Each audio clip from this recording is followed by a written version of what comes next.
हम लोग कंटिन्यू करेंगे एक नया चैप्टर, विश्व का भूगोल में प्रमुख फसलें, इंपॉर्टेंट क्रॉप्स। इसको हम लोग जो है कंटिन्यू करेंगे।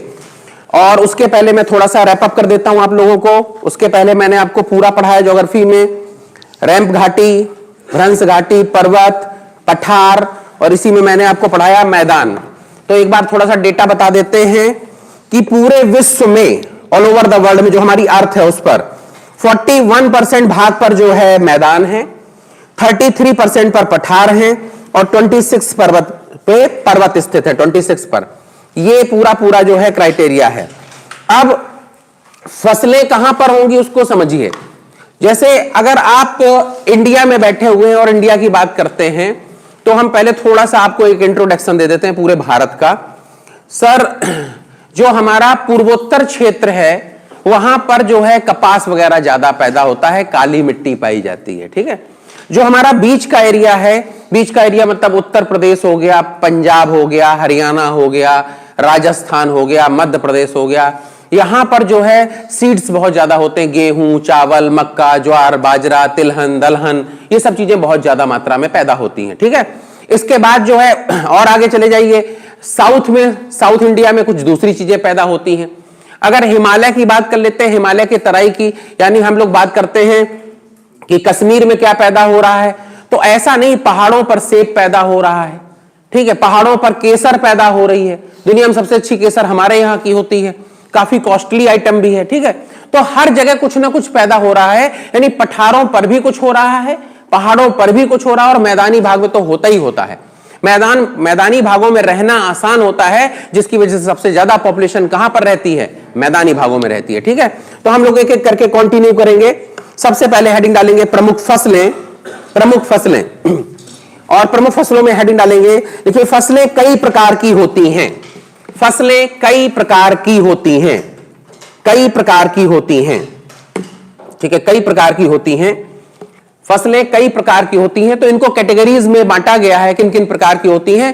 तो सबसे पहले खाद्यान्न फसलें, सबसे पहले खाद्यान्न फसलें, खाद्यान्न फसलें जिनको हम लोग खाते पीते हैं, सबसे पहले खाद्यान्न फसलें जिनको हम लोग खाते पीते हैं, जैसे चावल, गेहूं, चावल, गेहूं, मक्का, जौ, दाल आदि, ये सब खाद्यान्न फसलें हैं। फिर से सुन लीजिए, चावल, गेहूं, मक्का, जौ, दाल आदि, ये सब खाद्यान्न फसलें हैं। आगे हम लोग बढ़ते हैं, नगदी फसल, कैश क्रॉप्स। कैश क्रॉप्स कौन सी होती हैं? नगदी फसलें, जो कैश में, वैसे तो हर फसल कैश में चेंज होती है, आप बेचोगे तो कैश में हो जाएगी, लेकिन जो कैश क्रॉप्स हैं उनको लिखिए। सबसे पहले मसाले, सबसे पहले मसाले, जितने भी मसाले हैं, ठीक है। मसाले में आप समझते हैं, जैसे हमारा जो केरला वगैरह का इलाका है, उधर बहुत ज्यादा मसाले होते हैं, जो हम सब्जी मसाले खाते हैं सब उधर ही पैदा होते हैं, ठीक है। तो मसाले, अच्छा मसालों के बारे में और एक बात बता दें, दुनिया में जो सबसे ज्यादा मसाले खाए जाते हैं, पैदा भी हमारे यहां होते हैं और खाए भी इंडिया में जाते हैं, ठीक है। इसके अलावा जो है, जो खाड़ी देश है, मुस्लिम कंट्रीज हैं, ईरान, इराक, बहरीन, तहरीन, अरब, ठीक है, ये जो कंट्रीज हैं, कजाकिस्तान, तजाकिस्तान, इधर जो है मसाले काफी खाए जाते हैं, क्योंकि वहां नॉन वेज खाया जाता है, उनमें मसालों का यूज किया जाता है, ठीक है। जैसे रसिया है, इधर मसाले बहुत कम खाए जाते हैं, चाइना में मसाले बहुत कम खाए जाते हैं, अमेरिकन कंट्रीज में यहां से थोड़े ज्यादा खाए जाते हैं, इन जगहों से, मतलब चाइना से, रसिया से थोड़े ज्यादा खाए जाते हैं, यूरोपियन कंट्रीज में भी कम खाए जाते हैं। यानी दुनिया में सबसे ज्यादा मसाले यूज भी कहां होते हैं? इंडिया में होते हैं और अरेबियन कंट्रीज में यूज होते हैं। आगे हम लोग बढ़ते हैं, नेक्स्ट पॉइंट, जैसे एक चिप्स का पैकेट आता है, थोड़ा सा मैं और बता देता हूं। जो चिप्स का पैकेट आप यहां खाते हो, उसमें कितना ज्यादा स्पाइसी और टेस्टी होता है, वो मुंह में पानी आ गया, ठीक है, होता है। लेकिन उसी चिप्स के पैकेट को जब आप रसिया में खरीदोगे, अमेरिका में खरीदोगे, कहीं बाहर खरीदोगे, तो उसमें सिर्फ क्या होता है, उसमें चिप्स होती है आलू की, उसमें हल्का सा सॉल्ट होता है और पीपर होता है, मतलब जो है काली मिर्च होती है, इसके अलावा आपको कुछ नहीं मिलेगा। तो उधर का टेस्ट अलग है और हमारे यहाँ का टेस्ट अलग है, इंडिया का, ठीक है। आगे हम लोग बढ़ते हैं, कैश क्रॉप्स में मसाले, तिलहन, तिलहन सब लोग समझते हैं, जिनसे जो ऑयल निकलता है, तिलहन, फल, फल, ठीक है, फल, गन्ना, गन्ना, तंबाकू आदि, गन्ना, तंबाकू आदि, ये जो है कैश क्रॉप्स हैं, गन्ना, तंबाकू आदि। फल को हम लोग बेच के सीधे कैश करते हैं, गन्ना भी सीधे बिकता है और कैश हो जाता है, तंबाकू भी बिकती है, वो कैश हो जाती है, तिलहन भी बिकता है और कैश हो जाता है। तिलहन के बारे में भी थोड़ा फिर बता देते हैं बेटा। तिलहन भी इंडिया में सबसे ज्यादा यूज होता है, पूरे वर्ल्ड में सबसे ज्यादा ऑयली फूड खाने में इंडिया नंबर 1 है। हमारे यहां पर बहुत सारी डीप फ्राई चीजें हर मोहल्ले के होटलों में बिक रही होती हैं, समोसा वगैरह वगैरह वगैरह, ठीक है, डीप फ्राई चीजें। हमारा भारत एक ऐसा देश है जहां मौसम के हिसाब से चीजों को खाया जाता है। जैसे बढ़िया पानी बरस रहा, कहेंगे पकौड़ी कचौड़ी खाएंगे, हैं, पकौड़ी कचौड़ी बनाओ। तो ये जो चलन है वो सिर्फ इंडिया में है। वर्ल्ड में सबसे ज्यादा वैरायटी कहां पर खाई जाती है? भारत में खाई जाती है। तो इसलिए सबसे ज्यादा अगर कहीं पर यूज होता है ऑयल, पॉम ऑयल, ऑयल, और हम लोग इंपोर्ट भी करते हैं। मेरे यहां जितना होता है उतना कम पड़ता है, इसके बाद हम लोग इंपोर्टर हैं। यहां पे एक बात और बता दें, आप सब कानपुर में बैठे हुए हो, कानपुर देहात यानी कानपुर नगर और कानपुर देहात, यहां पर सबसे ज्यादा रिफाइंड ऑयल बनाने की फैक्ट्रियां हैं और पूरे भारत में सबसे ज्यादा रिफाइंड ऑयल यहीं पर बन रहा है, यानी कानपुर और उसके आसपास इलाके में बन रहा है। इसको भी ध्यान रखिएगा। आगे बढ़ते हैं हम लोग प्लीज, ठीक है। नेक्स्ट पॉइंट, बागानी फसलें। अगली हेडिंग डालेंगे बागानी, बागानी फसलें, गार्डन क्रॉप्स, बागानी फसलें। लिखिए कॉफी, कॉफी, कॉफी के बाग होते हैं, चाय, चाय के बागान होते हैं, चाय, कोको, कॉफी, चाय, कोको, रबर, रबर, नारियल एक्सेट्रा, रबर, नारियल एक्सेट्रा, कोकोनट, नारियल एक्सेट्रा। तो ये जो है बागानी फसलें हैं, ये होती है। वैसे बागानी फसलें हमारे बहुत सारे जो है और भी होती है। जैसे हमारे यहां पर हम लोग बैठे हुए कानपुर में, कानपुर के पास एक जगह पड़ती है लखनऊ के बिल्कुल बगल में, मलिहाबाद, वो आम के लिए वर्ल्ड फेमस है, यानी सबसे अच्छा आम वहीं पर पैदा होता है। यानी आम, ये जो इलाका जहां पे आप बैठे हुए हो, यहां से जितना पूरब का इलाका है वो मैक्सिमम आम पैदा करता है। तो वो भी एक तरह की बागानी फसल है। तो इसको ये मत समझ लेना कि इनके अलावा जो फसलें हैं वो बागानी नहीं है, वो भी बागानी फसलें हैं, ये मेन में लिखाई गई हैं। अगली हेडिंग डालेंगे रेशेदार फसलें, रेशेदार फसलें, फाइबर क्रॉप्स, रेशेदार फसलें, फाइबर क्रॉप्स, फाइबर क्रॉप्स। लिखिए कपास, फाइबर क्रॉप्स है, कपास, जूट, जूट, फ्लेक्स, फ्लेक्स को हिंदी में सन बोलते हैं, फ्लेक्स, सन, एक्सेट्रा। कपास, जूट, जूट, फ्लेक्स, एक्सेट्रा, ये क्या है? ये आपकी बागानी सॉरी रेशेदार फसलें हैं, फाइबर क्रॉप्स हैं। एक और लिखेंगे जंतु उत्पाद, एनिमल प्रोडक्शन, एनिमल प्रोडक्शन, जंतु उत्पाद, एनिमल प्रोडक्शन, एनिमल से जो चीजें प्रोडक्ट होते हैं, प्रोडक्शन होता है, जो चीजें हमको मिलती हैं वो। तो क्या क्या मिलता है एनिमल से? सबसे पहले लिखिए सिल्क, सिल्क, सिल्क, हां सिल्क के कपड़े जो आप पहनते हैं, सिल्क, ऊन, ऊन, सिल्क, ऊन, मांस, मांस, दुग्ध, दूध, दुग्ध, दुग्ध, इत्यादि, इत्यादि। अब समझिएगा, एक्सेट्रा। मिल्क हमको कहां से मिलता है? मिल्क प्रोड्यूस करने वाले बहुत सारे एनिमल हैं जिनका मिल्क यूज होता है। सबसे बड़ी मात्रा में किसका मिल्क यूज होता है? भैंस का, फिर किसका? गाय का, फिर बकरी का, फिर ऊंट का, फिर भेड़ का। यानी ये वो मिल्क है जिनके मिल्क को इंसान पीता है। किसको?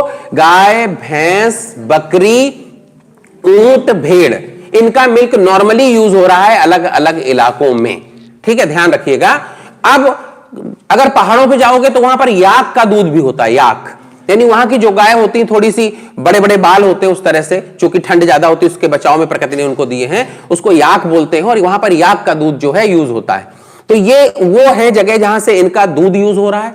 जिन जानवरों का दूध यूज हो रहा है उसमें गाय को छोड़कर मैक्सिमम जो एनिमल हैं उनका मांस भी खाया जाता है, और उनसे अलग अलग तरह के जो प्रोडक्ट निकलते हैं, जैसे एग्जांपल के तौर पर ऊन भेड़ से हमको मिल रही है, ठीक है। इसी तरीके से जो इनके खुर होते हैं, जितने भी जानवर हैं ये, इनके जो खुर हैं उनसे चिपचिपे पदार्थ यानी गम बनाए जाते हैं, जो बहुत ज्यादा मतलब जो जिनकी स्ट्रेंथ बहुत अच्छी होती है, इस तरह के गम इनसे बनाए जाते हैं। इनके जो सींग होते हैं उनसे भी बहुत सारी चीजें बनती हैं, खुर और सींगों से। तो इस तरीके से इनके जानवरों के लगभग हर प्रोडक्ट जो है यूज होते हैं। जैसे इनकी हड्डी होती है तो इनकी हड्डियों से चारकोल बनाया जाता है, जिससे जो है चीनी साफ की जाती है, एक चीज। दूसरा, इनकी हड्डी जो है वो फास्फोरस और कैल्शियम का बहुत अच्छा सोर्स है। तो कैल्शियम के सोर्स के लिए हड्डियों का यूज किया जाता है। ये सारी चीजें हैं, ठीक है। तो ये सब चीजें हमको कहां से मिलते हैं? जंतु उत्पाद से मिलते हैं, ठीक है। सिल्क को लेकर थोड़े लोगों ने थोड़ा सा अजीब सा एक्सप्रेशन दिया। तो सिल्क जानवर नहीं, ये कीड़ा होता है जो पेड़ों पर पाला जाता है। अलग अलग पेड़ों पर अलग अलग कीड़े पाले जाते हैं और अलग अलग कीड़ों से अलग अलग तरह की सिल्क निकलती है। अभी हम उस पर आएंगे कि कहां से कौन सी कतर सिल्क निकलती है, कहां से ईरी रेशम निकलती है, कहां से कौन सी रेशम निकलती है और किस ब्रांच पर उसको पालते हैं, इसको हम अभी आपको पूरा बताएंगे, ठीक है। अब हम लोग एक एक करके चीजों को आपके सामने रखेंगे। तो सबसे पहले फसलों में एक एक करके फसल को रखेंगे। नोट करेंगे गेहूं। भारत की तो बहुत इंपॉर्टेंट फसल है गेहूं, खासतौर से उत्तर भारत के लोगों के लिए। गेहूं लिखिए, गेहूं मुख्यतः शीतोष्ण कटिबंधीय फसल है। गेहूं मुख्यतः शीतोष्ण कटिबंधीय फसल है, ठंड में होने वाली फसल है, ठंड में होने वाली फसल है, जो 10 से 20 डिग्री, जो 10 से 20 डिग्री 10 से 20 डिग्री 10 से 20 डिग्री सेंटीग्रेड पर 10 से 20 डिग्री सेंटीग्रेड पर और 50 टू 75 सेंटीमीटर बारिश पर और 50 टू 75 सेंटीमीटर बारिश पर सबसे अच्छी पैदा होती है। जो 50 टू 75 सेंटीमीटर बारिश पर सबसे अच्छी पैदा होती है। यानी अगर टेंपरेचर 10 टू 20 रहेगा और बारिश 50 से 75 सेंटीमीटर रहेगी तो सबसे अच्छा गेहूं पैदा होगा, गेहूं पैदा होता है, पैदा होती है। दोमट मिट्टी इसके लिए सबसे अच्छी मानी जाती है। दोमट है यानी गंगा गंगोत्री से निकलती है और यमुना यमुनोत्री से निकलती है और गंगा यमुना जो आ रही है और इलाहाबाद में मिलती है।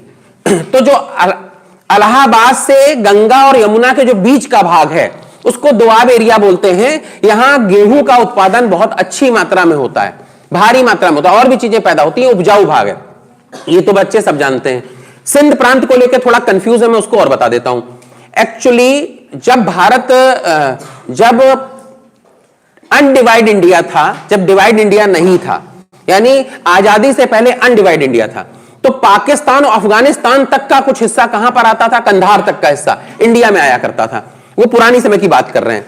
तो सिंध और उसकी 5 सहायक नदियां उतरती हैं और एक बहुत बड़ा एरिया क्रिएट करती हैं। सिंध और उसकी 5 सहायक नदियां, जिसका आज की डेट में 2/3 पार्ट कहां पर है? पाकिस्तान में है और 1/3 पार्ट कहां पर है? इंडिया में है।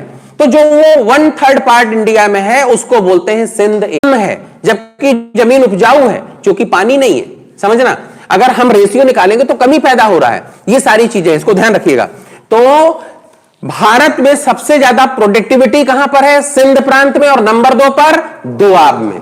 यह ध्यान रखना, ये सबसे ज्यादा प्रोडक्टिव वाले स्थान है हमारे यहां पर। ठीक, आगे हम लोग बढ़ते हैं। और नदियों द्वारा लाई हुई मिट्टी से ही जो है उपजाऊ मैदान बने हुए हैं। ठीक, और उनके उपजाऊ मैदानों के बीच बीच में बहुत सारी ऐसी जमीन जहां चीजें पैदा नहीं होती, जिसको हम लोग ऊसर बंजर बोलते हैं। हम आपको आगे ये भी बताएंगे कि ऊसर बंजर कैसे बनते हैं, आखिर बीच में ऊसर बंजर कैसे क्रिएट हो जाते हैं, तो वो भी मैं बताऊंगा। आगे बढ़ते हैं हम लोग, ठीक है। अब इसी में कुछ पॉइंट्स और नोट करेंगे गेहूं में ही। लिखिए, विश्व में सबसे ज्यादा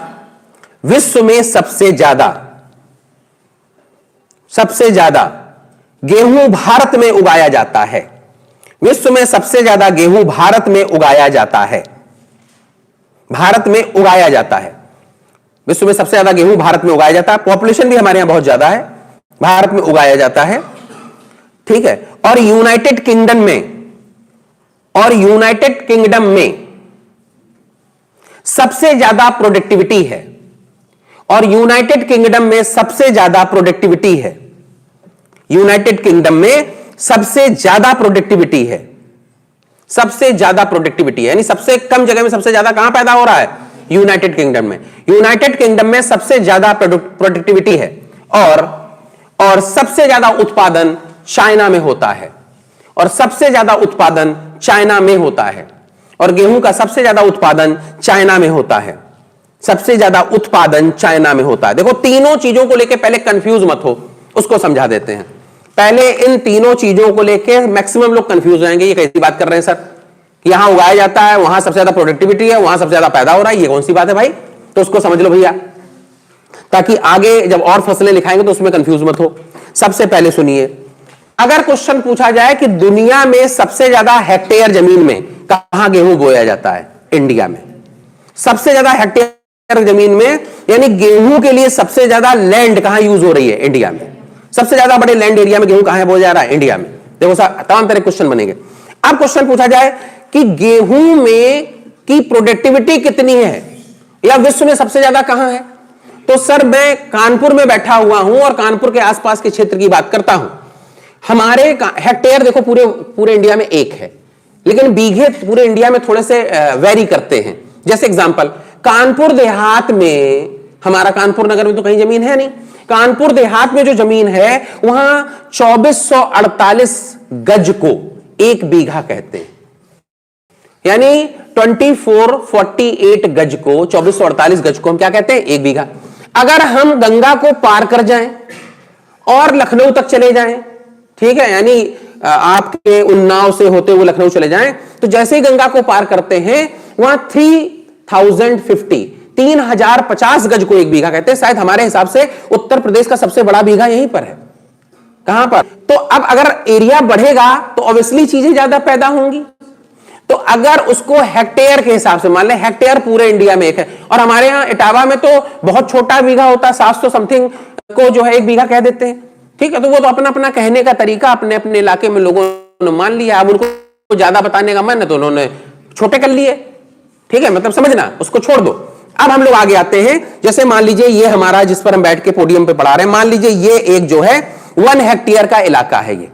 अब 1 हेक्टेयर पूरे इंडिया में एक है। ठीक, तो 1 हेक्टेयर लैंड एरिया में पूरे वर्ल्ड में सबसे ज्यादा क्रॉप्स कहां से निकलेगी, पैदा होगी? यूनाइटेड किंगडम में, गेहूं। ठीक है, जैसे हमारे कानपुर देहात में एक बीघे में 12 क्विंटल गेहूं की प्रोडक्टिविटी है। कानपुर देहात का कोई बच्चा हो, पीछे बैठे हैं, खड़े हो जाओ भैया अपनी जगह पे, एक बच्चा खड़ा हो जाए। कितना तुम्हें मालूम है कि तुम्हारे एक बीघे में कितना गेहूं पैदा होता है जब फसल अच्छी होती है? तब नहीं पता है, बैठ जाओ, नहीं पता, कोई बात नहीं, नहीं पता भाई, पढ़ने लिखने वाले बच्चे हो, हम बता रहे हैं आपको। हम कुछ जमीन हमारे पास भी है तो होती है। अगर फसल बहुत अच्छी होगी तो कितना पैदा होगा? 12 क्विंटल पर बीघा।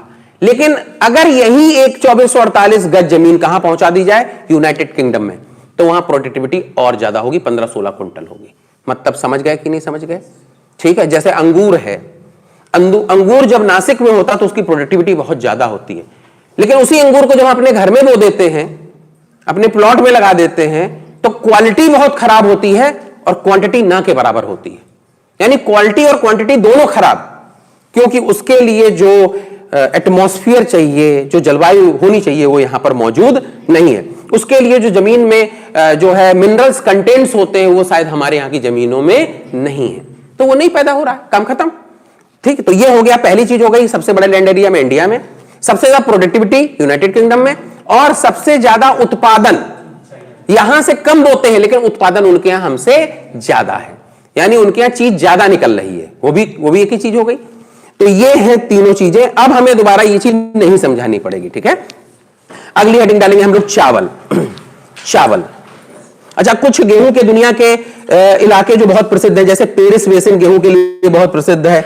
ऑस्ट्रेलिया का दक्षिणी पूर्वी जो क्षेत्र है जिसको डाउन्स बोलते हैं, ठीक है, अर्जेंटीना का उरुग्वे और पंपास क्षेत्र जो है, यूक्रेन, इटली में पो नदी के किनारे की जो भाग हैं, और पाकिस्तान में सिंध क्षेत्र जो है, ये जो है गेहूं के उत्पादन के लिए बहुत फेमस है। कहूं तो ये पॉइंट में लिखा दूं, लिख लो, इस पॉइंट को पहले लिख लो, फिर हम लोग आगे चावल लिखेंगे। लिख लीजिए, इस पॉइंट को नोट कर लीजिए। बात आपस में ना करें प्लीज, नोट करिए। ऑस्ट्रेलिया का डाउन्स एरिया, ऑस्ट्रेलिया का डाउन्स एरिया, अर्जेंटीना का उरुग्वे, अर्जेंटीना का, ये सभी गेहूं के उत्पादन के लिए फेमस हैं। ये सभी गेहूं के उत्पादन के लिए फेमस हैं, गेहूं के उत्पादन के लिए फेमस हैं। इतनी बात बताओ, समझ में आई कि नहीं आई? यहां तक कोई doubt? Any doubt? Okay, doubt नहीं करना, फ्रिज खोल के देख लेना। आगे बढ़ते हैं, चावल। नेक्स्ट पॉइंट है चावल। चावल तो आप सब जानते हो, चावल और गेहूं में क्या अंतर है, इसको खाने में क्या अंतर, मैं थोड़ा सा अलग से ये भी बता देता हूं। ठीक है, जैसे आप सब स्टूडेंट हो, क्या हो सब लोग? स्टूडेंट। आप सब प्रिपरेशन कर रहे हो भाई, एसएससी निकल जाए, यूपी SSS निकल जाए, यूपीएससी निकल जाए, यूपीपीएससी निकल जाए, तो थोड़ा सा कुछ चीजें और भी करो पढ़ाई के अलावा। पढ़ाई तो आपको जरूरी है, 5, 6, 7 घंटे अगर एवरीडे पढ़ रहे हो तो इंडिया का कोई भी एग्जाम निकाल सकते हो, पहली चीज। दूसरी चीज, जरा पढ़ोगे कैसे भाई? अब हमारे यहां समस्या देखिए क्या है, उसको बहुत गंभीरता से समझना, मजाक नहीं है ये। हमारे यहां समस्या ये है कि सुबह व्यक्ति उठता है, जगता है, और जगते ही जो है वो नाश्ता कर लेता है। अब नाश्ते में वो 4 पराठा खा लेता है। हमारे यहां पर पूर्वज कह गए हैं कि आंत भारी तो सर भारी, अगर आंत भारी है तो सर भी भारी है। और आपने एक चीज देखा होगा, जब आप भरपेट खाना खा लेते हो तो आपको आलस आने लगता है, क्योंकि आपका मेटाबॉलिक रेट जो है वो कहां चला जाता है, खाने को पचाने चला जाता है, उसको सारी एनर्जी वहां लग गई। अब आपको नींद आएगी। तो अब सवेरे उठे, पहले तो जो कर रहे हो वो बता देते हैं। सुबह उठे, 4 पराठे से नाश्ता हो गया। मां बाप इतना प्यार करते हैं, वो नहीं समझते, उन्होंने 4 पराठे खिला दिए, बेटा खा लो। अब आप लोग ज्यादा खा के आते हो, फिर यहां पर बार बार जाते हो, मतलब लोडेड ज्यादा रहते हो, ये भी समस्या है। ठीक है, क्लास में मन नहीं लग रहा पढ़ने में। अब आप देखिए, दोपहर के लिए खाने का टिफिन भी दिया जाता है, भैया ये भी खा लेना दोपहर में। जैसे तैसे दोपहर तक पचा, फिर खा लिया, फिर शाम तक पचा, फिर कुछ नाश्ता, फिर रात में पचा, तब तक रात में फिर खा लिया, फिर खा के सुबह तक फिर पचा।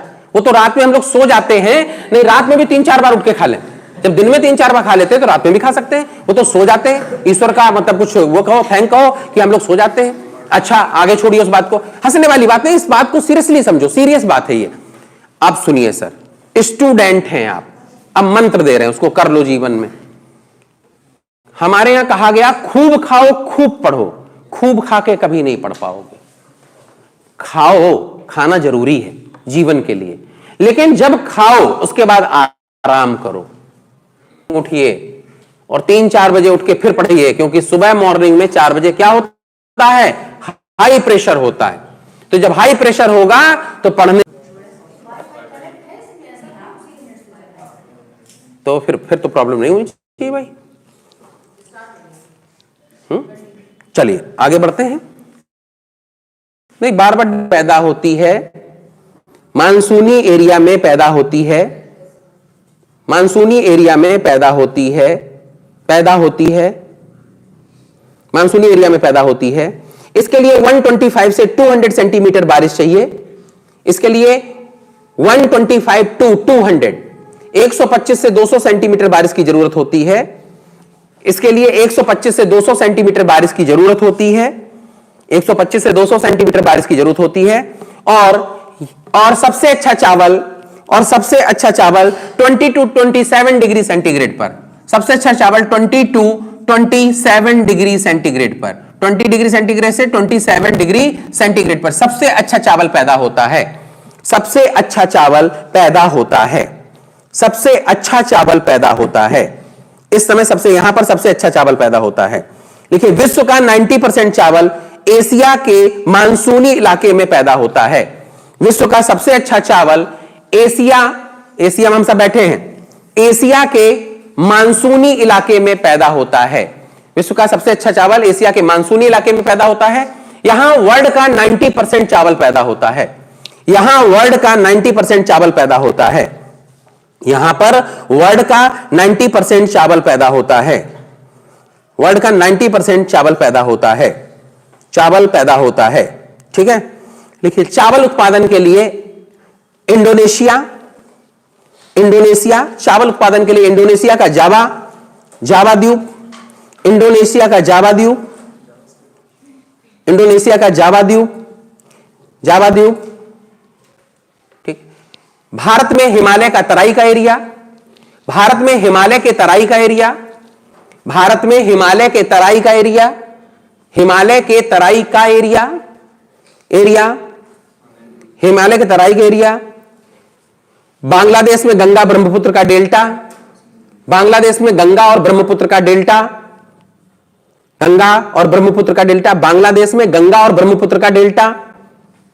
अमेरिका में मिसिसिपी घाटी, अमेरिका में मिसिसिपी घाटी में सबसे ज्यादा चावल पैदा होता है, में सबसे ज्यादा चावल पैदा होता है, में सबसे ज्यादा चावल पैदा होता है। यहां तक लिखिया, में सबसे ज्यादा चावल पैदा होता है। एक इसमें बहुत इंपॉर्टेंट डाल के लिखो, वेरी इंपॉर्टेंट पॉइंट। थाईलैंड को चावल का देश कहते हैं, थाईलैंड को चावल का देश कहते हैं, थाईलैंड को चावल का देश कहते हैं। थाईलैंड सब लोग जानते हैं। थाईलैंड को चावल का देश कहते हैं। थाईलैंड दो चीजों के लिए फेमस है, एक तो चावल बहुत अच्छा होता है वहां पर, दूसरा वेश्यावृत्ति के लिए फेमस है। दुनिया में सबसे ज्यादा सेक्स वर्कर कहां पर हैं? थाईलैंड में है, ध्यान रखिएगा। तो थाईलैंड जो है चावल, इसको चावल का देश कहते हैं, चावल का देश कहते हैं। अच्छा प्लीज फिर से सुनिए, थाईलैंड को चावल का देश कहते हैं। 2 पॉइंट और इसमें नोट करो। विश्व का सबसे टेस्टी चावल बासमती है। विश्व का सबसे टेस्टी चावल बासमती है, जो चावल हिमालय की तराई में पैदा होता है। विश्व का सबसे टेस्टी चावल बासमती है, गोल्डन बासमती बोलते हैं, बासमती है जो हिमालय की तराई में पैदा होता है। दुनिया का सबसे टेस्टी चावल बासमती है जो हिमालय की तराई में पैदा होता है, हिमालय की तराई में पैदा होता है, तो यह सबसे टेस्टी है। अब खूबसूरत की बात कर लेते हैं, ब्यूटीफुल। ठीक है, तो लिखिए दुनिया का सबसे ब्यूटीफुल चावल, दुनिया का सबसे खूबसूरत चावल, दुनिया का सबसे खूबसूरत चावल पिनकाओ है। दुनिया का सबसे खूबसूरत चावल पिनकाओ है, बनने के बाद सबसे सुंदर लगता देखने में। दुनिया का सबसे खूबसूरत चावल पिनकाओ, पिनकाओ है जो थाईलैंड में पैदा होता है। दुनिया का सबसे खूबसूरत चावल पिनकाओ है जो थाईलैंड में पैदा होता है। कहां पैदा होता है?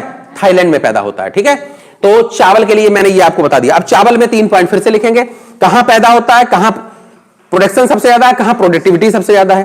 तो नोट करिए, भारत में सबसे ज्यादा एरिया में चावल उगाया जाता है। भारत में सबसे ज्यादा एरिया में चावल प्रोडक्शन चाइना में होता है, और सबसे ज्यादा प्रोडक्शन चाइना में होता है। भारत दूसरे नंबर पे है, सबसे ज्यादा प्रोडक्शन चाइना में होता है। सबसे ज्यादा प्रोडक्शन चाइना में होता है। कहां पर होता है? चाइना में। सबसे ज्यादा प्रोडक्शन चाइना में होता है। तो ये बहुत इंपॉर्टेंट है चावल। तो अपने यहां की 2 मेन फसलें हैं, 2 मेन फसलें हैं, क्या? गेहूं और चावल। हम लोग किस पर डिपेंड हैं? गेहूं और चावल। हफ्ते भर में कोई ऐसा बच्चा जिसने पिछले 1 हफ्ते से गेहूं का कोई आइटम या चावल का कोई आइटम ना खाया हो, हाथ खड़ा करे। कोई बच्चा नहीं ना? हाँ, क्या 1 हफ्ते से गेहूं और चावल का कोई आइटम नहीं खाया? चावल नहीं खाती, गेहूं तो खाया है, तो चावल नहीं खाती अलग बात है भाई। आपको लग रहा होगा कि भाई मोटापा ना ज्यादा बढ़ जाए इसलिए चावल नहीं खाते हैं, लेकिन आपको ये मैं बता देता हूं, ये 100% मिथ्या है कि चावल खाने से मोटापा बढ़ता है। ऐसा कतई नहीं है। सुन लीजिए भाई, आपस में बात जो कर रहे हो बिल्कुल बंद कर दो, गलत बात। क्लास में पढ़ने आते हो, पढ़ाई का माहौल बनाया करो। ठीक, चावल हाईली एनर्जेटिक होता है, चावल जल्दी पच जाता है, आपको इंस्टेंट एनर्जी देता है, क्योंकि चावल में कार्बोहाइड्रेट होता है। आपको पता होना चाहिए कि carbohydrate is the best source of instant energy. Immediate energy चाहिए तो आप क्या लेंगे? चावल या कार्बोहाइड्रेट। ऐसी हर चीज जो आप खाएं और मुंह में जाके घुल जाए, जिसको कम चबाना पड़े, उसमें क्या चीज है? इंस्टेंट एनर्जी, यानी वो कार्बोहाइड्रेट है। लाइक शकरकंद, आलू, फ्रूट्स जो होते हैं वो मुंह में जाके केला वेला घुल जाते हैं। चावल जिनको बड़ी मेहनत करनी पड़े, देखो हर चीज के पीछे साइंस है। ठीक है, इस बात को समझना। अगर आपको, जैसे मान लीजिए आप पढ़े लिखे हो, आइडियल में पढ़े हो, पढ़ाई तो बहुत जगह होती है, कैसी होती हो तो दुनिया जानती है।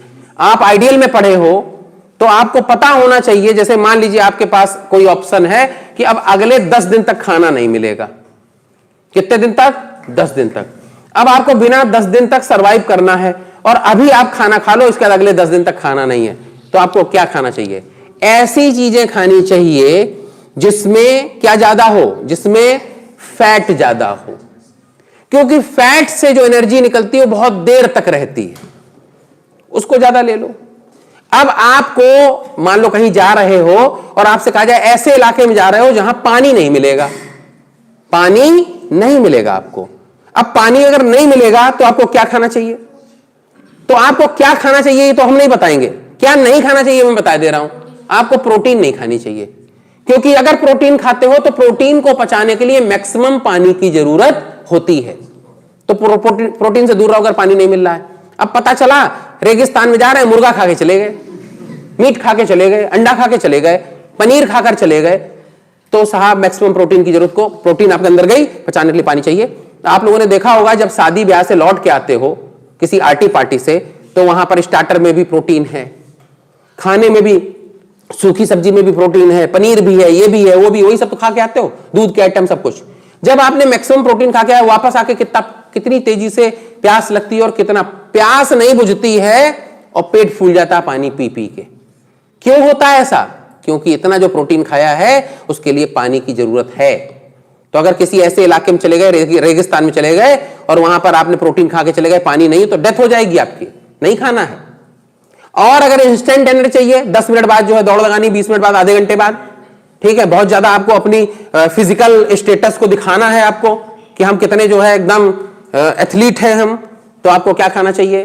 कार्बोहाइड्रेट खाना चाहिए। तो पढ़ा लिखा होना जरूरी, इसीलिए पढ़ा लिखा आदमी दुनिया में हर जगह सक्सेस है। ठीक है, आगे हम लोग बढ़ते हैं। तो चावल जो है हाईली एनर्जेटिक होता, गुड़िया खाया करो। अच्छा, पसंद ही नहीं है? अच्छा, तुम अद्भुत हो इसका मतलब, ठीक। क्योंकि भैया हमें तो रोटी नहीं पसंद है, मैं तो रोटी मजबूरी में खाता हूं, मतलब मैं रोटी खाना बुरा मानता हूं, मतलब समझना, मैं रोटी खाना क्या मानता हूं? बुरा मानता हूं। मैं सुबह, दोपहर, शाम, रात 365 दिन चावल खाता हूं, सिर्फ मैं मजबूरी में रोटी खाता हूं। कब खाता हूं? मजबूरी में। किसी के यहां चले जाएं और वो दे दे तो कहते हैं इसमें से ऐसा करो, अगर 4 लाए हो तो ऐसा करो 2 वापस ले लो, फिर 1 खाएंगे और 1 बगल वाले की थाली में रख देंगे कि तुम खा लो, फिर चावल पर कंसंट्रेट करेंगे। ठीक है, आगे बढ़ते हैं हम लोग। तो रोटी खाना मैं अच्छा नहीं मानता हूं। नेक्स्ट, आइए, अपनी अपनी पसंद है। गुड़िया चावल खाना अच्छा नहीं मानती है, बुरा मानती है, चावल की बात करना बुरा मान रही है। चलिए आगे बढ़ते हैं हम लोग। इरिटेशन हो रहा है, कहां से चावल लेके बैठे हैं। नेक्स्ट, मक्का, अगली हेडिंग डालेंगे मक्का। मक्का एक अनाज है और मक्का अरब में भी स्थित है। ठीक है, मक्का एक अनाज है और मक्का अरब में भी स्थित है, जहां पर मुस्लिम्स का सबसे बड़ा जो है, पूरे विश्व का सबसे बड़ा मस्जिद नहीं, उसको क्या बोलेंगे, हज स्थान। मतलब मक्का जो है मुसलमानों का सबसे बड़ा तीर्थ स्थान है। क्या है? पवित्र स्थान, तीर्थ स्थान है। हर मुस्लिम जब पैदा होता है पूरे वर्ल्ड में तो उसकी एक इच्छा होती है, क्या? कि वो मक्का जाकर एक बार क्या करे, उम्रा करे या हज करे। ये ध्यान रखना। लेकिन उनके यहां थोड़े नियम सख्त हैं। जैसे मान लो मिस्टर जो है सलमान जाना चाहते हो मक्का, इनके पास पैसा तो ये नहीं जा सकते, इनको पहले अपने मां बाप को हज कराना पड़ेगा, समझे? फिर अपने घर में अगर कोई और बड़ा, उसको हज कराना पड़ेगा, देन ये हज करेंगे। ऐसा ही होता है ना नियम, यही नियम है। अच्छा, पता नहीं, अलग बात है, ये नियम है। तो ऐसा नहीं कि आपका पैसा आ गया तो आप चले गए, कुछ नियम भी माने जाते हैं उसमें। तो हज सबसे बड़ा स्थान है, उसको बोलते हैं मक्का, ये ध्यान रखिएगा। मतलब मुसलमानों का सबसे पवित्र स्थान। और मक्का एक खाने वाली चीज के बारे में आपको लिखाने जा रहे हैं। लिखिए मक्का, लिखिए मक्का उष्ण एवं उपोष्ण जलवायु की फसल है। मक्का उष्ण एवं उपोष्ण जलवायु की फसल है। उष्ण एवं उपोष्ण जलवायु की फसल है, जो 50 से 125 सेंटीमीटर, जो 50 से, जो है तेरा पानी को उतला दो, जो 50 से 125 सेंटीमीटर, जो 50 से 125 सेंटीमीटर बारिश में पैदा होती है, जो 50 से 125 सेंटीमीटर बारिश में पैदा होती है, और 18 से 27 डिग्री सेंटीग्रेड की आवश्यकता होती है। और इसे 18 से 27 डिग्री सेंटीग्रेड की आवश्यकता होती है, और इसे 18 से 27 डिग्री सेंटीग्रेड की आवश्यकता होती है। 18 से 27 डिग्री टेम्परेचर की आवश्यकता होती है। ये चिकनी, दोमट और काप मिट्टी में, ये चिकनी दोमट और कांप, चिकनी, दोमट और कांप मिट्टी में सबसे अच्छी पैदा होती है। चिकनी, दोमट और कांप मिट्टी में सबसे अच्छी पैदा होती है, सबसे अच्छी पैदा होती है। देखिए अमेरिका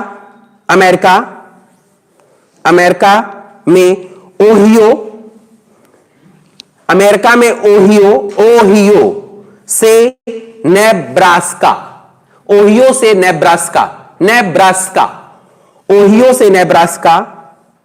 तक एक बेल्ट में, ओहियो से नेब्रास्का तक एक बेल्ट में सबसे ज्यादा मक्का होती है, कि एक बेल्ट में सबसे ज्यादा मक्का होती है। ये मोटे अनाज में आता है, सबसे ज्यादा मक्का होती है। ठीक है, चाइना के चेजुआन, चाइना के चेजवान बेसिन, चाइना के Szechwan basin, Yangtze Kiang basin, Yangtze Kiang basin, Yangtze Kiang basin, और अर्जेंटीना के पंपास क्षेत्र में, और अर्जेंटीना के पंपास एरिया में, और अर्जेंटीना के पंपास एरिया में सबसे ज्यादा मक्का पैदा होती है। यानी इन एरियाज में सबसे ज्यादा मक्का पैदा होती है, सबसे ज्यादा मक्का पैदा होती है, कॉर्न पैदा होता है, सबसे ज्यादा मक्का पैदा होती है। लिखिए, कॉर्न हाईली एनर्जेटिक फसल है,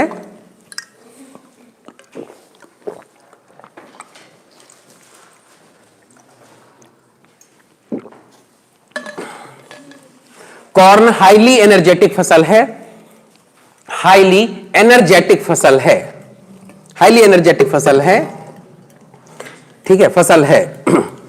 अब कॉर्न के बारे में थोड़ा सा समझ लो। आप गेहूं खाने से जितनी एनर्जी मिलेगी, ये एनर्जी मैं बात कर रहा हूं, एनर्जी किस सोर्स से हम लोग मिलती है, उसके यूनिट क्या है, बोलो, कैलोरी। तो अगर जितने गेहूं से जितनी कैलोरी एनर्जी मिलेगी, जितने चावल से जितनी कैलोरी एनर्जी मिलेगी, उन दोनों से और चीजों से भी कहीं ज्यादा एनर्जी उतनी क्वांटिटी में आपको किससे मिलेगी, कॉर्न से मिलेगी। यानी कॉर्न जो है हाईली एनर्जेटिक फसल होती है, बहुत ज्यादा एनर्जी आपको देती है कॉर्न। इस चीज को समझना। कॉर्न, जैसे हमारे यहां पर कुछ मिथ्याएं हैं शुरू से चली आ रही हैं, और लोग एक दूसरे से सुन के एक दूसरे से बात करते हैं, कहते हैं कि भाई जो ड्राई फ्रूट्स है बड़ी ताकतवर होते हैं, समझना।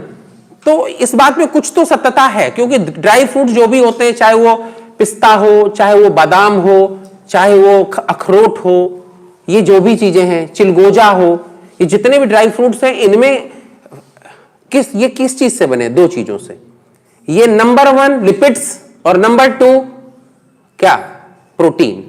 यानी ये all dry fruits are good source of lipids and protein. तो ताकतवर हैं, इनसे एनर्जी थोड़ी लंबे ड्यूरेशन तक आपको मिलती है। लेकिन ताकत, एनर्जी की बात करो तो सबसे ज्यादा किसमें है, अनाज में। बिना अनाज के किसी का काम चल सकता है, नहीं। जब आप फास्ट होते हैं, व्रत रहते हैं, दिन भर खाते हैं, सवेरे उठे 6 केले, फिर 1 गिलास दूध, फिर कुट्टू के आटे का हलवा, फिर साबूदाना और मूंगफली का दाना और पता नहीं क्या क्या, फिर शाम को 1 गिलास दूध, दिन में 2 4 5 6 सेब, इतना सब खाने के बाद, यानी रोज अगर हम क्वांटिटी खाते हैं, मान लीजिए सुबह दोपहर शाम मिलाकर टोटल, मान लो कुछ लोग 3 टाइम भोजन करते हैं, कुछ लोग 2 टाइम्स करते हैं, तो अगर हम रोज जितनी क्वांटिटी खाते हैं उससे 2 टाइम्स खा लेते हैं व्रत में, जिसको व्रत बोलते हैं, और इसके बाद भी वो क्या रहते हैं, बोले बड़ी कमजोरी आ रही है। क्यों? क्योंकि उन्होंने अन्न नहीं खाया है, दाल चावल सब्जी रोटी चटनी अचार नहीं खाया है। तो सबसे ज्यादा एनर्जी इसी में है। तो एनर्जी होती है, बड़ी ताकत होती है, बड़ा अच्छा होता है। वो सिर्फ दिमाग में प्रॉब्लम है। All muscles are good source of protein. सभी मसल्स प्रोटीन, अगर कम पक पाया और कोई पैरासाइट नहीं मरा और वो आपके अंदर इंटर कर गया, तो जो उसके मसल्स में जीवित रह सकता है वो आपके मसल्स में भी जीवित रह सकता है। तो वो तो बड़ा मतलब चैलेंजिंग हो गया। तो लोग ये नहीं समझते, हमारे सुनी सुनाई बातें चलती हैं। बोले देसी अंडा बहुत बढ़िया, सबसे ज्यादा बोया जाता है। मक्का संयुक्त राज्य अमेरिका में सबसे ज्यादा बोया जाता है, सबसे ज्यादा प्रोडक्टिविटी भी यही है, सबसे ज्यादा प्रोडक्टिविटी भी यही है। और कपास लिखे, कपास उष्णकटिबंध की फसल है, कपास उष्णकटिबंध की फसल है, उष्णकटिबंध की फसल है, जो 21 से 27 डिग्री में पैदा होती है। 100 सेंटीमीटर बारिश की जरूरत है, 100 सेंटीमीटर बारिश की जरूरत है, ठीक है।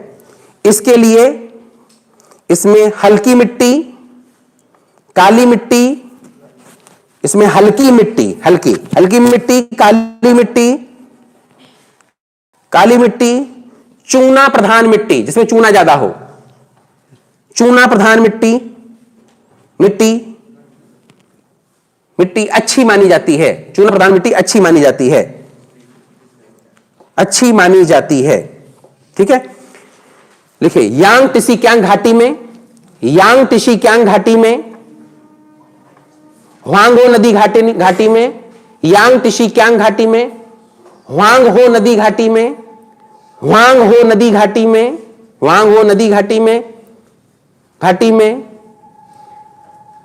ठीक है, और दक्षिणी पूर्वी अमेरिका में, साउथ ईस्ट अमेरिका में, दक्षिणी पूर्वी अमेरिका में, दक्षिणी में मैन पावर तो बहुत है लेकिन वो पावर सही जगह यूटिलाइज नहीं हो रही है। मैन पावर तो बहुत है, इतना उनके बराबर पॉपुलेशन है हमारी, लेकिन हमारे यहां तो काम करने वाले लोग नहीं मिलेंगे। अगर आज आप किसी को ढूंढने निकल जाओ कि हमें एक 4th क्लास एम्प्लॉय चाहिए, एक ये अपने पैरों पे खड़े हो, 4 लोगों को और रोजगार दो, देश की प्रोडक्टिविटी को बढ़ाओ, देश में चीजों के प्रोडक्शन को बढ़ाओ। 1990 से 2000 के बीच में जो है एक्सपोर्ट होते थे, जो बंद हो गए, अब इंपोर्ट में बदल गए। फिर से ऐसा कुछ करो कि एक्सपोर्ट होने लगे, चीजें एक्सपोर्ट होने लगे।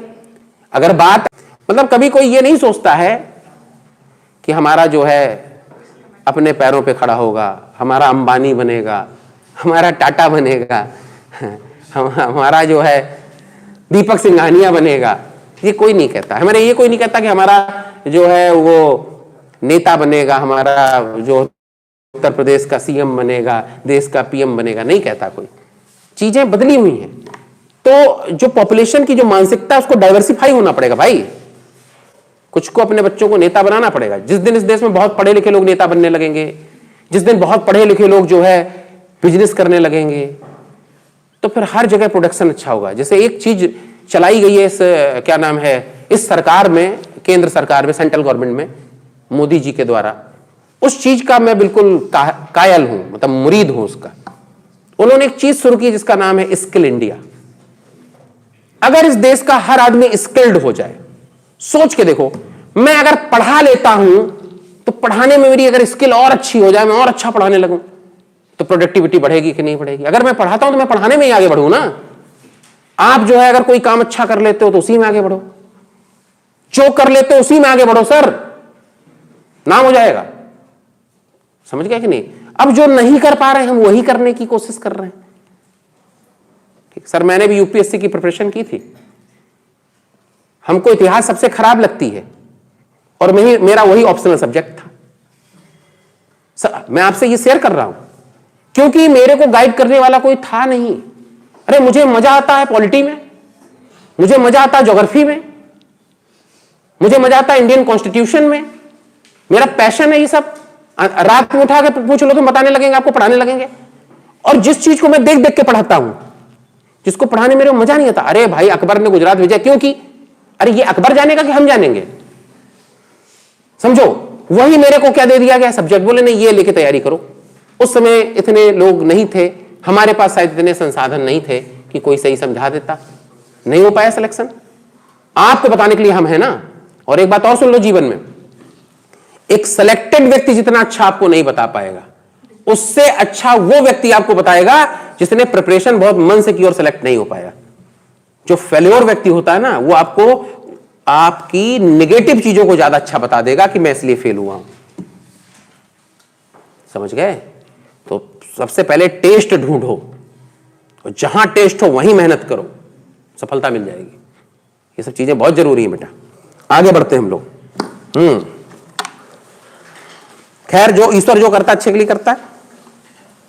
अगर बन गया होता तो आपको इतना अच्छा टीचर ना मिलता। ये सर मानते हो कि नहीं मानते हो? हाँ, इतना एनर्जेटिक तरीके से जो पढ़ाता है। अगली हेडिंग डालेंगे झूठ। झूठ झूठ देखिए झूठ, देखिए झूठ उष्ण कटिबंधीय फसल है। उष्ण एवं आर्द्र, उष्ण एवं आर्द्र यानी हाई ह्यूमिडिटी, उष्ण और आर्द्र कटिबंधीय फसल है जिसकी कृषि मुख्यतः भारत एवं बांग्लादेश में, जिसकी कृषि मुख्यतः भारत एवं बांग्लादेश में गंगा ब्रह्मपुत्र डेल्टा में होती है, जिसकी कृषि मुख्यतः भारत बांग्लादेश में गंगा ब्रह्मपुत्र डेल्टा में होती है, गंगा ब्रह्मपुत्र डेल्टा में होती है। सर बोरे देखे होंगे आपने, बोरे जो जूट के होते हैं, अब तो प्लास्टिक के भी बनने लगे हैं, लेकिन जो जूट के होते हैं, जो कपड़े के बोरे होते हैं, वो जूट से बनते हैं। ठीक है, आगे लिखिए। भारत एवं बांग्लादेश में गंगा ब्रह्मपुत्र डेल्टा में होती है। इसके लिए 25 to 35, इसके लिए 25 to 35 डिग्री सेंटीग्रेड चाहिए। इसके लिए 25 डिग्री सेंटीग्रेड से 35 डिग्री सेंटीग्रेड तापमान चाहिए। 25 से 30 डिग्री सेंटीग्रेड तापमान चाहिए, और 150 से 250 सेंटीमीटर बारिश चाहिए, और 150 से 200 सेंटीमीटर 150 से 250 सेंटीमीटर बारिश चाहिए, बारिश चाहिए। ठीक है, और आर्द्रता 80% से अधिक होनी चाहिए, और ह्यूमिडिटी 80% से अधिक होनी चाहिए। ह्यूमिडिटी 80% से अधिक होनी चाहिए, होनी चाहिए। ठीक है, 80% से अधिक होनी चाहिए। यह है आपका जूट। ठीक है, बस इसमें इतना ही। और इसका दुनिया में सबसे ज्यादा जो है ये भारत और बांग्लादेश में ही होता है। आगे है गन्ना, से सब लोग परिचित हैं। गन्ना, गन्ना के बारे में थोड़ा सा बता देते हैं पहले, वैसे ज्यादातर लोग जानते होंगे। सुगर केन, गन्ना, ये एक गन्ना लगा हुआ है। जैसे जैसे इस गन्ने में हम नीचे बढ़ेंगे वैसे वैसे शुगर की मात्रा बढ़ रही होगी। शुगर की मात्रा क्या कर रही होगी? इंक्रीज हो रही होगी। और जैसे जैसे हम यहां पर ऊपर बढ़ेंगे वैसे वैसे ग्लूकोज की मात्रा क्या हो रही होगी? इंक्रीज हो रही होगी। मतलब समझना, गन्ने का जो सबसे ऊपर का हिस्सा होता है, यानी टॉप जो होता है, वो गुड सोर्स ऑफ ग्लूकोज, और गन्ने का जितना नीचे आते जाओगे वो गुड सोर्स ऑफ शुगर। हमारे यहां पर क्या करते हैं नॉर्मली लोग गांव में, जब गन्ना वन्ना खाते हैं, चूसते हैं, तो वो ऊपर के हिस्से को तोड़ के गाय भैंस को खिला देते हैं, जानवरों को दे देते हैं, और नीचे का हिस्सा खुद खाते हैं। यानी हाईली एनर्जेटिक चीज उन्होंने गाय भैंस को खिला दी, फिर उन्होंने धक्का मारा तो दूर गिर जाके। अरे भाई, जब एनर्जेटिक चीज उन्हें खिला रहे हो जो आपके लिए मतलब की थी, वो आपने उन्हें दे दी, और आपने क्या खाया? शुगर खाया, मीठे के चक्कर में खाया। ठीक है, डायबिटीज ऐसे नहीं होती। डायबिटीज कितना भी चीनी के बोरे में रहने लगो तब भी नहीं होगी। ठीक है, डायबिटीज होना एक अलग चीज है, वो बताएंगे जब पढ़ाएंगे तब जनरल साइंस में। ठीक है, डायबिटीज नहीं होती बेटा, मीठा खाने से डायबिटीज नहीं होती, इंसुलिन की कमी से होती है। बॉडी में ऑर्गन चीजों को चेंज कर दिया तो फिर दोबारा वापस नहीं आती इतनी आसानी से। चलिए आगे बढ़ते हैं, उस चीज को हम बाद में पढ़ाएंगे। गलत सवाल, जो 20 to 27 डिग्री 20 से 27 डिग्री सेंटीग्रेड में होती है, और इसके लिए 200 से 200 सेंटीमीटर पानी चाहिए होता है, और इसके लिए 100 से 200 सेंटीमीटर पानी चाहिए होता है। 100 से 200 सेंटीमीटर पानी चाहिए होता है। इसके लिए दोमट मिट्टी और पर्याप्त धूप उपजाऊ। इसके लिए दोमट मिट्टी और पर्याप्त धूप, सेंटीमीटर पानी। अब इनको मैच द फॉलोइंग, एक तरफ दिया होगा 4 फसलें दी होंगी, और एक तरफ दिया होगा कि ये सेंटीमीटर, इतने सेंटीग्रेड, इतने सेंटीग्रेड, इतने सेंटीग्रेड, इतने सेंटीग्रेड, क्या चाहिए? तापमान। एक तरफ 4 फसलें दी होंगी, एक तरफ दिया होगा एरियाज, ये एरियाज, ये एरियाज, ये एरियाज, ये मैच द फॉलोइंग, कहां पे कौन से एरिया में कौन सी चीजें ज्यादा पैदा होती हैं। ऐसे क्वेश्चंस आते हैं ज्यादातर, तो ये ध्यान रखना। मतलब इसको पढ़ रहे हो तो ये चीज सोच लेना किस तरीके से आएंगे। तो आगे हम लोग बढ़ते हैं। ठीक है, गन्ना। अब गन्ना इंडिया में सबसे ज्यादा कहां पैदा होता, बोलो? सुना है? उत्तर प्रदेश। कहां होता है? हमें तो कोई दिखता नहीं। उत्तर प्रदेश में गन्ना कहां होता है? सुना तो हमने भी उत्तर प्रदेश में होता है, हम तो कहीं देख ही नहीं रहे। हमें तो इठूर बिठूर सब इलाके में कुछ और ही गेहूं दिख रहा है। कहां होता है उत्तर प्रदेश में? बलरामपुर, खीरी। और कहीं एक बच्चा यहां बैठता है आगे, हमने पीछे कर दिया, कहां चला गया? हाँ, तुम्हारे यहां कहां होता है? होता है ना गन्ना पूरे भारत में, सॉरी उत्तर प्रदेश में सबसे ज्यादा कहां पैदा होता है? सहारनपुर। कहां होता है? सहारनपुर। ठीक है, सहारनपुर की जो पूरी बेल्ट है उस तरफ पूरा होता है, ध्यान रखिएगा। ठीक है, और फिर कहां होता है यूपी के बाद? महाराष्ट्र। कहां होता है? महाराष्ट्र। नोट कर लीजिए, भारत में सबसे ज्यादा गन्ना, भारत में सबसे ज्यादा गन्ना, भारत में सबसे ज्यादा गन्ना उत्तर प्रदेश और महाराष्ट्र में होता है। उत्तर प्रदेश और महाराष्ट्र में होता है। भारत में सबसे ज्यादा गन्ना उत्तर प्रदेश और महाराष्ट्र में होता है। उत्तर प्रदेश और महाराष्ट्र में होता है। देखिए, गन्ने से शुगर और सीरा निकाला जाता है। गन्ने से सुगर और सीरा निकाला जाता है, सुगर और सीरा निकाला जाता है, सुगर और सीरा, ठीक है। और सीरे को फर्मेंटेड जूस में बदलकर, और सीरे को फर्मेंटेड जूस में बदलकर रम बनाई जाती है, और सीरे को फर्मेंटेड जूस में बदलकर रम बनाई जाती है, और सीरे को फर्मेंटेड जूस में बदलकर रम बनाई जाती है। किसमें बदलकर? Fermented juice. तो ज्यादातर जो रम होती हैं, ज्यादातर वो सारी जो है फर्मेंटेड जूस हैं, यानी वो सब क्या है? गन्ने के सीरे से ही बनती है। महुआ और गन्ना, इनके सीरे से उसको डाइल्यूट करके और उसका फर्मेंटेशन करा के उसको आसवन विधि से उसको क्या करते हैं? उसको डिस्टिलराइज करके और क्या बना देते हैं? शराब बना देते हैं। तो गन्ना मेनली दो चीजों में काम आता है, एक शुगर केन में, दूसरा किसमें? सीरे में। और सीरा के जो भी निकलता है वो कहां बिक जाता है? वो सारा का सारा जो है वो जितनी भी डिस्टिलरीज हैं वो खरीद लेती हैं और वो अच्छे पैसों में बिकता है। दूसरा, एथिल अल्कोहल का नाम सबने सुना होगा, CH3OH, ये तो शराब होती है, CH3OH, CH, माफ करना, C2H5OH, माफ करना, C2H5OH, ये शराब होती है। और एक होता है CH3OH, ये कच्ची शराब होती है, जिसको अक्सर पेपर में पढ़ते हो, इस शराब पीने से, कच्ची शराब पीने से लोगों की मौत, तो ये कच्ची शराब है और ये शराब है, ठीक है, ये ध्यान रखिएगा। तो जो आपका अल्कोहल है, इसको क्या बोलते हैं? अल्कोहल। ये इनफ्लेमेबल होता है, ज्वलनशील होता है। क्या होता है? और जो हम लोग अपना ऑयल खरीदते हैं, डीजल पेट्रोल, तो डीजल में तो नहीं, पेट्रोल में कुछ मात्रा किसकी मिलाई जाती है? अल्कोहल की मिलाई जाती है, ठीक है, ये ध्यान रखना। तो अब कितने परसेंट तो हम नहीं बता पाएंगे एग्जैक्ट कि कितनी मिलाई जा रही, इस समय कितने के लिए परमिट है, आई डोंट नो, मुझे नहीं पता है, लेकिन हम मिलाई जाती ये मुझे पता है, ठीक है। आगे बढ़ते हैं हम लोग। मिलाई जाती है और इन्हीं सब की वजह से जो है चीनी कंपनियां जिंदा हैं, इन्हीं सब की वजह से, ठीक है। तो ये हो गया गन्ना। अब लिखिए चाय। अच्छा, गन्ने में एक और शुगर के बारे में एक चीज और बता दें, दुनिया में सबसे ज्यादा शुगर इंडिया में पैदा होती है। हर मोहल्ले में कुछ हो ना हो एक मिठाई की दुकान जरूर होती है, और हर बात पर यहां पर लोग मिठाई खाने और खिलाने की बात कर रहे होते हैं, हर बात पर। कोई ऐसी चीज नहीं, आप रूमाल खरीद रहा हो और भाई मिठाई खिलाओ, रूमाल आया 10 रुपए का, 15 रुपए का, और मिठाई खिलाओ 500 की। रूमाल ले आओ, मिठाई खिलाओ, कुछ ले आओ, मिठाई खिलाओ, सिलेक्शन हो गया, मिठाई खिलाओ, नहीं हुआ कोई, बदल रहे हैं, चीजें बदल रही हैं। आप इधर इलाहाबाद के आगे बढ़ जाओ, चोखा बाटी कच्चा तिल डाल के दिया जा रहा है, किसी को बहुत पसंद है, लोग खा रहे हैं, किसी को बिल्कुल पसंद नहीं। जैसे हमारे कई मित्र हैं, वो कभी कभी फोन करके बुलाते हैं, आज चोखा बाटी का प्रोग्राम है, आ जाओ भाई। तो हम आज दिन तक अपने जीवन में ये नहीं समझ पाए कि लोग चोखा बाटी खाते क्यों हैं, बाई गॉड। तो हम फिर रख दिया, बोले इतना पसंद आपको, अरे वाह, होता ही बना ही बहुत अच्छा है, उन्होंने फिर उतना ही उससे ज्यादा रख दिया, बोले खाइए, और अपने साथ बिठा लिया। अब हम क्या करें? फिर मैंने वो किस एंगल से गले के नीचे उतारा है ये मैं ही जानता हूं भाई, अपनी अपनी पसंद है। तो हमारे देश में वैरायटी बहुत है बेटा, पसंद तो अपनी अपनी पसंद में तो किसी के आप कुछ कर नहीं सकते कंप्लेन कि आप क्यों नहीं खाते हो, क्यों पसंद नहीं है, ये अपना अपना टेस्ट है। हमको भैया क्या डालेंगे? चाय।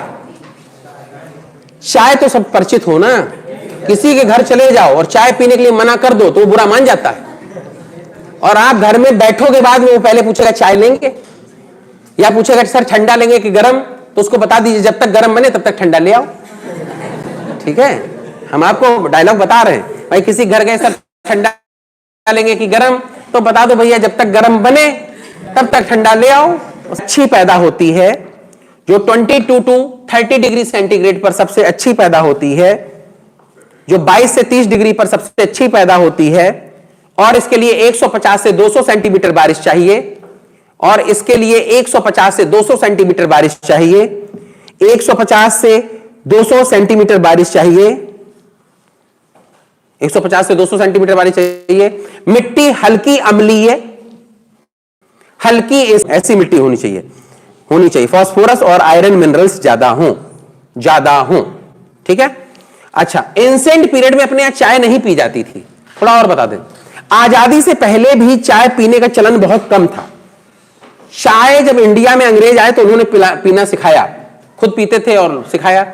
चाय की आज ऐसी लत लगी है कि आज कुछ लोग तो ऐसे हैं, जैसे कुछ लोगों में हम भी हैं, मैं कुछ लोगों क्यों कहूं, मैं भी हूं, कि दिन भर में कम से कम 5 या 6 बार चाय चाहिए होती है। और चाय हम थोड़ा देहाती स्टाइल में पीते हैं, मग्गे में, समझे ना? नहीं, मग्गे मतलब वो प्लास्टिक वाले मग्गे में नहीं, आप लोग हंसने लगे, गलत बात है ये है?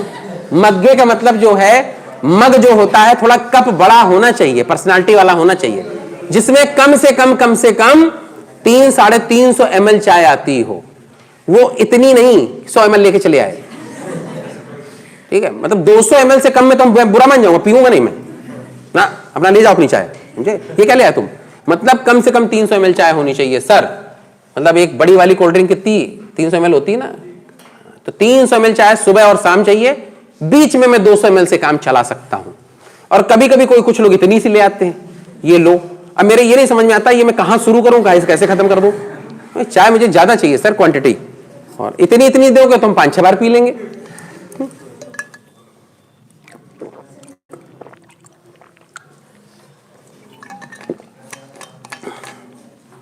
चाय ब्लड स्टिमुलेटर होता है।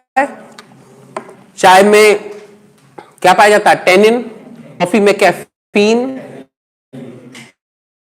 तंबाकू में निकोटिन। ये जितनी भी चीजें हैं ऑल आर ब्लड स्टिमुलेटर्स। ये ब्लड स्टिमुलेटर्स हैं, सब मेडिसिन है, ठीक है? ये रिफ्रेशमेंट का काम करती है, ठीक है? और भी तमाम इनकी एक लत भी पड़ जाती है। जो पी रहा है बराबर, अगर सुबह, जैसे आप लोग सब लोग सुबह चाय पीते होंगे, और अगर सुबह चाय ना मिले तो थोड़ी 10-12 बजे तक नहीं मिलेगी तो दिक्कत होने लगेगी, सर में दर्द होने लगेगा। तो चाय की एक हैबिट है, उसका भी एक नशा है, ठीक? हर किसी को किसी ना किसी चीज का नशा है। तो चाय कहां कहां होती है उसको नोट करो। देखिए, चीन में यांग टिसिक्यांग घाटी, इसका नाम बार बार आ रहा है। चीन में यांग टिसिक्यांग घाटी। चाइना में यांग टिसिक्यांग घाटी, चीन चाइना एक ही बात। यांग टिसिक्यांग घाटी, सिक्यांग घाटी, फूकेन और लेचवान बेनिस।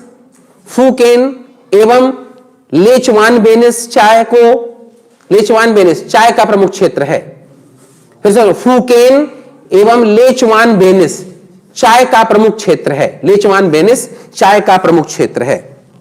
आगे देखिए, श्रीलंका में मध्य में स्थित पहाड़ियां, श्रीलंका में मध्य में स्थित पहाड़ियां। असम, भारत में असम क्षेत्र, एक जगह है भारत में, असम में क्या है, जहां दार्जिलिंग, ठीक है, बहुत फेमस है। चाय परिष्करण केंद्र भी वही है, ठीक है, ध्यान रखिएगा। तो असम क्षेत्र, भारत में असम क्षेत्र। और ना पी हो वो हाथ खड़ा करे। नहीं, हो सकता है, जैसे एक बेटी को हमारी चावल नहीं पसंद है, तो एक बेटी ऐसी मिली जिसको चावल नहीं पसंद है, तो कोई ऐसा बेटा या बेटी मिल सकती है जिसको चाय ना पसंद हो, कभी पीता ही ना हो। कितने लोग अच्छा चाय पीना पसंद नहीं करते हैं, ये एक अलग बात हो गई। अच्छा, आप लोग चाय पीना पसंद नहीं करते हैं, तो इसलिए तो नहीं लड़कियां नहीं पीती है कि कॉम्प्लेक्शन खराब हो जाएगा, ऐसा कुछ नहीं है कि काले हो जाएंगे या कुछ हो जाएगा। खूब पीजिए आप। ये मतलब इस तरह की भ्रांतियां मन में, मुझे आम इतना पसंद है कि हम ये चाहते हैं कि दुनिया में कोई आम ना खाए, और आम मतलब 365 दिन पैदा हो, ठीक है? अगर मतलब परमात्मा मेरे सामने प्रकट हो जाए और कहे कि अतुल क्या चाहते हो, तो मैं कह दूंगा 12 महीने में 12 तरह के हर सीजन में आम आए, हम ये चाहते हैं। और जब अंतिम सांस निकल रही हो तो आम की प्लेट सामने रखी हो। खाने पीने के मामले में बात कर रहे हैं भाई, आम खा के ही मरेंगे, उसके पहले नहीं मरेंगे। हाँ, अंतिम इच्छा पूछिए भाई, मरने जा रहे हो, क्या इच्छा है?